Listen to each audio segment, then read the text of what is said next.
Video ऐसे निकलकर सामने आए जहां पर उनके जो समर्थक थे वो मोहन यादव के लिए भी अपशब्दों का प्रयोग कर रहे थे और इस बात को कई नेताओं ने कहा भी कि भाई मोहन यादव को लेकर आखिर इस तरह की जो बदजुबानी है वो क्यों की जा रही है। तो इसका एक पहलू ये भी है कि अगर वो जीतते तो कहीं ना कहीं उनको बड़ा ओहदा देना पड़ता। अब हारने का मतलब ये नहीं होता है कि आपका कद जो है वो अचानक से कमजोर हो जाता है, यानी कि चुनाव तो बड़े नेता हार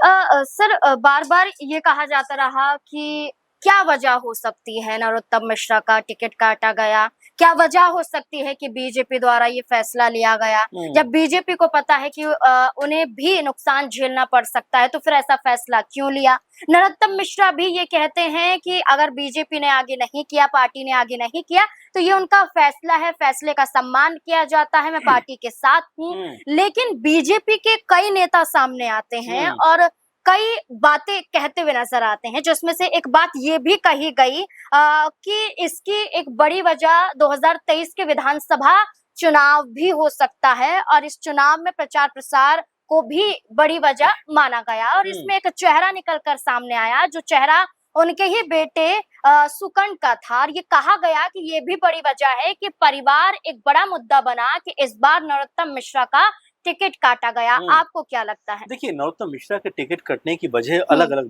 मानी जा रही है, क्योंकि आपने बेटे का जिक्र किया, लेकिन इसके अलावा भी देखें तो कई पहलू ऐसे दिखाई पड़ते हैं जहां पर नरोत्तम मिश्रा की जो ताकत थी 2023 के आसपास की अगर मैं बात करूं तो ऐसा लगता था कि वो सीएम से भी बड़े दिखाई पड़ते हैं, क्योंकि उनकी जो बयानबाजी थी, जिस तरह मुखर होकर वो बोलते हुए दिखाई पड़ते थे, वो ये बताता था कि वो अपने लेवल पर दूसरों से आगे निकलना चाहते हैं। क्योंकि उस समय ये भी जिक्र हो रहा था कि अगर शिवराज सिंह चौहान को मुख्यमंत्री इस बार नहीं बनाया जाता है तो क्या नरोत्तम मिश्रा का उसमें से नाम होगा, क्योंकि उस लेवल के वो नेता थे, इतने कद्दावर नेता थे, हर बात पर बेबाकी से बोलना, हर बात को मजबूती के साथ में रखना, और कई दफा ऐसा भी लगता था कि क्या वो मुख्यमंत्री से भी ज्यादा पावरफुल हैं। और उसके बाद 23 में जब चुनाव होते हैं, चुनाव में बड़े दमखम के साथ वो जाते हैं, प्रचार प्रसार होता है, जैसा आपने उनके बेटे का भी जिक्र किया, लेकिन इन तमाम चीजों की वजह से भी उनको कोई बहुत बड़ा लाभ नहीं मिलता, उल्टे वो चुनाव यहाँ पर हार जाते हैं। और राजेंद्र भारती जो कांग्रेस पार्टी से यहाँ पर प्रत्याशी थे, उनको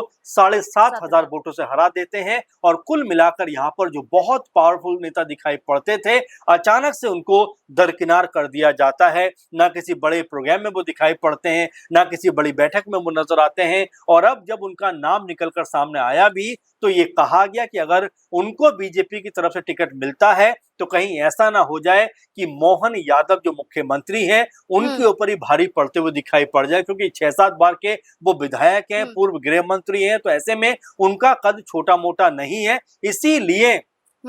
आपको अगर याद हो, इसीलिए उनके जो समर्थक हैं वो मोहन यादव को भी गालियां देते हुए दिखाई पड़ रहे थे। कई वीडियो ऐसे निकलकर सामने आए जहां पर उनके जो समर्थक थे वो मोहन यादव के लिए भी अपशब्दों का प्रयोग कर रहे थे और इस बात को कई नेताओं ने कहा भी कि भाई मोहन यादव को लेकर आखिर इस तरह की जो बदजुबानी है वो क्यों की जा रही है। तो इसका एक पहलू ये भी है कि अगर वो जीतते तो कहीं ना कहीं उनको बड़ा ओहदा देना पड़ता, बड़े मंत्रालय उनको देने पड़ते, और हो सकता है कि मोहन यादव के लिए भी वो परेशानी का सबब बनते हुए दिखाई पड़ते। तो इस वजह से भी उनको जो है शायद टिकट नहीं मिला। लेकिन अब जबकि लगभग ये कंफर्म हो चुका है कि उनको टिकट नहीं मिला है, तो ऐसे में जो उनके समर्थक हैं, जो तमाम उनका साथ देने वाले लोग हैं, जिस तरह का उग्र प्रदर्शन कर रहे थे, उसको भी लेकर अब नरोत्तम मिश्रा ने ये बात कही कि भाई सबको शांत हो जाना चाहिए, पार्टी ने जो फैसला किया है हम उनके साथ हैं। अब ये जो बात उन्होंने कही है, ये पूरे मन से कही है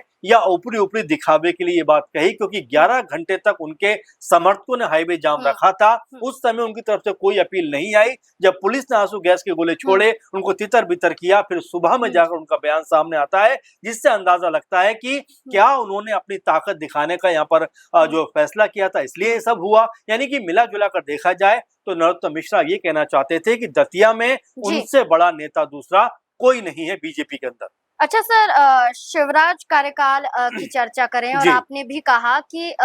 दूसरे नंबर के नेता गिने जाते थे नरोत्तम मिश्रा, और ये कहा जाता था कि शिवराज सिंह चौहान के इतने करीबी थे कि उन्हें गृह मंत्रालय तो दिया गया, साथ ही साथ जो भी फैसले होते थे नरोत्तम मिश्रा से चर्चा की जाती थी। इसमें आपने ये कहा कि मुख्यमंत्री मोहन सिंह यादव को लेकर भी ये कहा गया कि कहीं ना कहीं उनकी वजह से भी उनका नाम कटा, लेकिन ये भी कहा गया कि कैबिनेट में बड़ी जगह मिल सकती थी अगर वो चुनाव जीतते। तो इसमें प्रहलाद पटेल की बात करें, यहाँ फिर हम नरोत्तम मिश्रा के अलावा कैलाश विजयवर्गीय की बात करें, खुद मुख्यमंत्री की बात करें, ये कहा जा रहा था कि अगर वो कैबिनेट में आते तो इनका कद इतना बढ़ जाता और इन नेताओं को गिना नहीं जाता, खुद मुख्यमंत्री को गिना नहीं जाता। तो क्या ये भी वजह हो सकती है? देखिए, बिल्कुल वजह हो सकती है, क्योंकि नरोत्तम मिश्रा का नाम जिस तरह का रहा है, और देखिए 2023 में चुनाव वो हारे, उससे पहले लगातार उन्होंने चुनाव जीते हैं, 5-6 बार के विधायक हैं, कई अहम मंत्रालयों को संभाला उन्होंने। तो इसमें ये नहीं कहा जा सकता कि उनका जो कद है वो किसी भी रूप से छोटा है। चुनाव हारने का मतलब ये नहीं होता है कि आपका कद जो है वो अचानक से कमजोर हो जाता है, यानी कि चुनाव तो बड़े बड़े नेता हार जाते हैं, इसका मतलब क्या है कि आप पॉलिटिक्स छोड़ देते हैं, क्या आप राजनीति छोड़ देते हैं? ये नहीं होता। देखिए, चुनाव में हार जीत होती रहती है, लेकिन नरोत्तम मिश्रा, जिस तरह से हम बात कर रहे थे कि शिवराज सिंह चौहान सरकार में जब वो गृह मंत्री थे, कई खबरें उनको लेकर ऐसी आई जो ये बता रही थी कि किस तरीके का वो बयानबाजी करते थे, किस तरह से अपना दबदबा दिखाना चाहते थे। ओटीटी प्लेटफॉर्म को लेकर लगातार उनकी बयानबाजी सामने रहती थी। कई फिल्में उस समय ऐसी रिलीज हुई जिसको लेकर उन्होंने जो है काफी ज्यादा ऐतराज दर्ज कराया। उन्होंने जो है पुलिस में एफआईआर तक दर्ज करवाई। इसमें तांडव हो, आश्रम हो, द सुटेबल बॉय हो, इस तरह की फिल्में को लेकर उनका जो रुख था वो काफी उग्र उस समय भी दिखाई पड़ा। फिर जब कई, अगर हम फिल्मों की बात करें तो इसमें पठान फिल्म का जो गाना बेशरम रंग आया था, उसमें दीपिका पादुकोण को लेकर तमाम तरह की उन्होंने बयानबाजी की थी। फिर जो एक फैशन डिजाइनर है सब्यसाची, उनके विज्ञापन को लेकर उन्होंने तमाम तरह से उनको अल्टीमेटम दिया था, हटाना उनको पड़ा था विज्ञापन। और तमाम डाबर का जो करवा चौथ का विज्ञापन था उसको उन्होंने जो है वापस दिलवाया। कोरोना काल में मास्क नहीं पहना, उसको लेकर भी तमाम तरह के बयान उनके निकलकर सामने आए। तो ये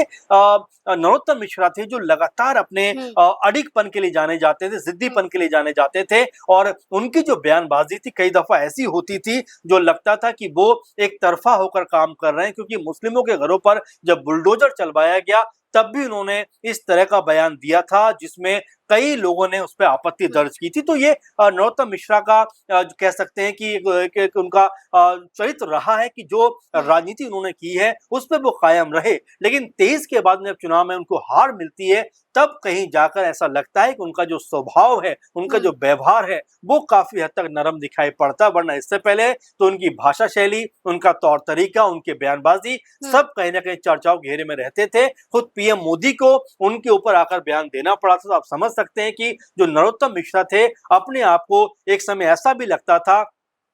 कि बीजेपी से भी ऊपर जो है समझते हुए दिखाई पड़ते, क्योंकि अब उन्होंने बयान भी दिया है कि मेरा कद जो है पार्टी से ऊपर नहीं है। तो ये उसी के तौर पर देखा जा सकता है कि उनकी जो बयानबाजी थी, उनका जो रुतबा था, ऐसा लगता था कि वो पार्टी से भी बड़ा होता हुआ